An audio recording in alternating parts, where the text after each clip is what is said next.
Trận cầu Cổng Vàng là trận đánh diễn ra đầu năm 2024 trong bản đồ San Francisco giữa hai thế lực quân Việt là GB của S-46 và AS của S-49. Bối cảnh: sau khi kết thúc các cuộc chiến ngày và đêm với AS ở mặt trận phía Tây Bắc, quân đội GB và DRA hừng hực khí thế đón chờ cuộc chạm trán với TMEP, kẻ đã ăn nằm ở rể suốt 7 ngày đầu ở mặt trận phía Tây Nam của San Francisco. H-Game không có nhiều điều kiện theo dõi các cuộc đụng độ trong ngày mở màn của Zone 2. Tuy nhiên, theo quan sát, liên quân AS, TMEP đã có được lợi thế nhiều hơn trong các cuộc chiến. Bằng chứng là TMEP đã xây dựng một mạch thẳng từ phía Nam chạy lên phía Bắc mà không gặp phải bất cứ kháng cự nào. Sau thất bại ở ngày mở đầu của Zone 2, hàng loạt các vụ cháy lớn đã diễn ra ở các làng mạc do GB và DRA chiếm giữ. Kết quả là các làng mạc này dần thuộc về phía phe AS. Để lấy lại thế trận, GB kêu gọi đồng minh là DRA ở phía Bắc, ICP ở phía Nam gửi quân đến ứng cứu, quyết định tổ chức một trận chiến lớn ở hạ lưu sông Petaluma nhằm củng cố lợi thế cho mặt trận phía Nam, mở đường tiến quân tới tòa nhà Locust. Quân lực hai bên: ICP đã sử dụng chiến thuật tiến công bất ngờ, đưa hàng loạt các căn cứ tới hẻm núi dẫn tới phía Bắc của TMEP với ý đồ xây dựng đại bản doanh ở đây, chặn đường tiến lên phía Bắc của TMEP. Trong khi đó, quân đội GB được bố trí rất đông ở mặt trận phía Nam của con sông, hợp tung cùng với vài căn cứ của DRA. Trong khi đó, với chiến thắng vang dội ở ngày đầu mở màn của pháo đài, quân đội AS, TMEP vẫn đang ra sức xây dựng và củng cố lối vào Zone 3 của mình. Khi trận chiến nổ ra, TMEP chủ động đưa quân trấn thủ đầu cầu phía Bắc, chờ viện binh của AS tới. Diễn biến: 20 giờ ngày 13 tháng 3 năm 2024, quân đội ICP đã lợi dụng chiến thuật tấn công bất ngờ để đáp không vận tới vị trí được đánh dấu trên bản đồ quân sự. Trong khi đó, GB đã chủ động xây dựng nhiều làng mạc về phía địa điểm chính, được dự đoán sẽ là điểm giao tranh lớn của trận quyết đấu này. Do đường tiến quân lên phía Bắc của GB bị chặn lại bởi lãnh thổ của TMEP, họ buộc phải đốt cháy từng ngôi làng và chiếm dần từng địa bàn. Tận dụng được điều này, quân đội TMEP chủ động đưa cuộc chiến về thế giằng co tại cây cầu gần đó nhằm kéo dài thời gian với hai mục đích: chờ đợi tiếp viện từ phía AS ở phía Bắc chạy xuống, trong khi đó thì du ngủ GB. Thành ra, trong giai đoạn đầu của cuộc chiến, chỉ diễn ra tiếng pháo vang lên ở hai bên đầu cầu. Thi thoảng diễn ra vài đợt không kích của cả hai bên tại đây, nhưng dường như không có bên nào lấy được lợi thế. 21 giờ ngày 13 tháng 3, nhận thấy giao tranh kéo dài như thế này không phải là điều tốt, GB đã chủ động cử đội biệt kích tấn công cản tử vào các căn cứ của TMEP giáp eo đất nối liền hai bờ sông nhằm phá vỡ thế bế tắc.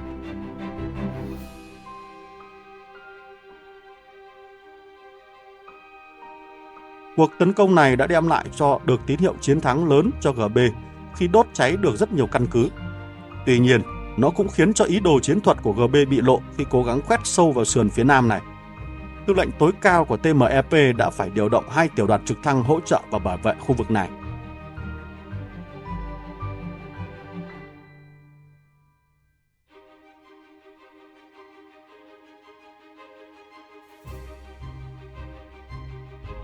Vận dụng ngược lại chiến thuật đánh thọc sườn, AS cũng điều động nhiều tiểu đoàn trực thăng vượt sông, tiêu diệt nhanh các căn cứ yếu đuối của GB ở ven sông nhằm giảm thiểu hỏa lực và binh lực cho tiền tuyến.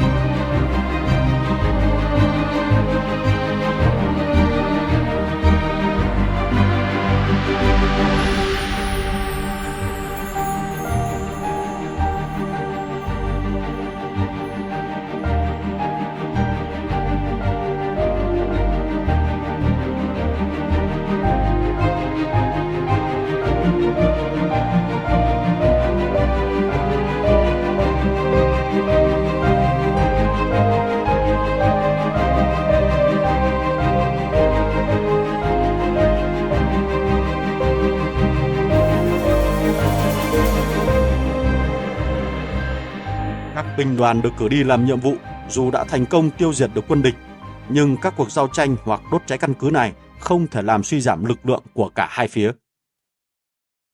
Vào thời điểm 22 giờ đêm ngày 13 tháng 3, có lẽ tư lệnh của GB đã phát động các đơn vị pháo binh tấn công vượt cầu sai thời điểm. Trong khi đoàn trực thăng hộ tống không thể trở về kịp, xe tăng hạng nhẹ thì bị vướng víu và tắc cầu. Pháo binh của GB đã dâng lên quá cao. Nhận thấy thời cơ này, quân đội của ASTMEP thi nhau nhảy lên cầu để tiêu diệt đội pháo này.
Ngay sau khi đội pháo binh chủ lực của GB bị tiêu diệt, quân đội ASTMEP lập tức tràn lên như vũ bão. Thế trận phòng thủ của GB thiết lập lên đã bị phá vỡ.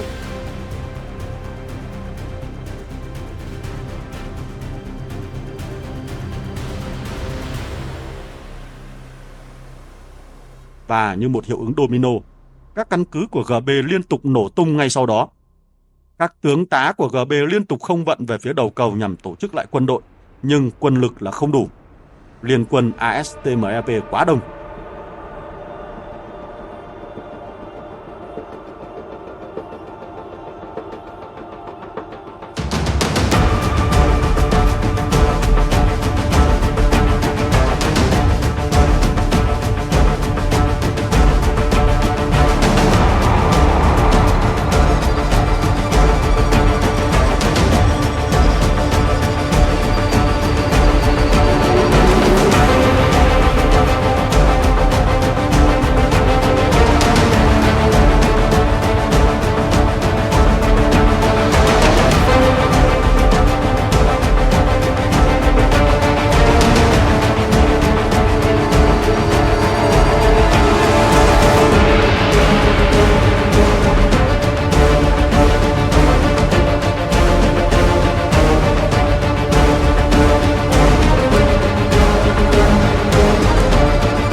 Và điều gì tới cũng phải đến. Vào lúc 22 giờ 30 phút cùng ngày, quân đội GB vỡ trận. Toàn bộ căn cứ của GB bị tiêu diệt hoàn toàn. Chiến bại này đánh dấu sự thất bại của GB và liên quân trong việc tổ chức chiến đấu. Kết quả: GB và đồng minh sau khi thua trận chiến này, mỗi người một ngả. GB lui về phía Tây dựng trại thả diều. DRA đóng quân ở phía Bắc chăn cừu, còn ICP thì chăn nuôi và trồng trọt ở mảnh đất phía Nam màu mỡ. Chiến thắng này của AS và TMEP đã củng cố lại địa thế có lợi cho liên quân tại mặt trận phía Tây. Chiến thắng dường như ở trước mắt khi các tin thắng trận ở mặt trận phía đông cũng đem lại không ngớt. Tới đây, bản tin của phóng viên chiến trường Warpath xin được kết thúc. Hẹn gặp lại quý thính giả trong các bản tin lần sau. Thân ái, Quê Thắng.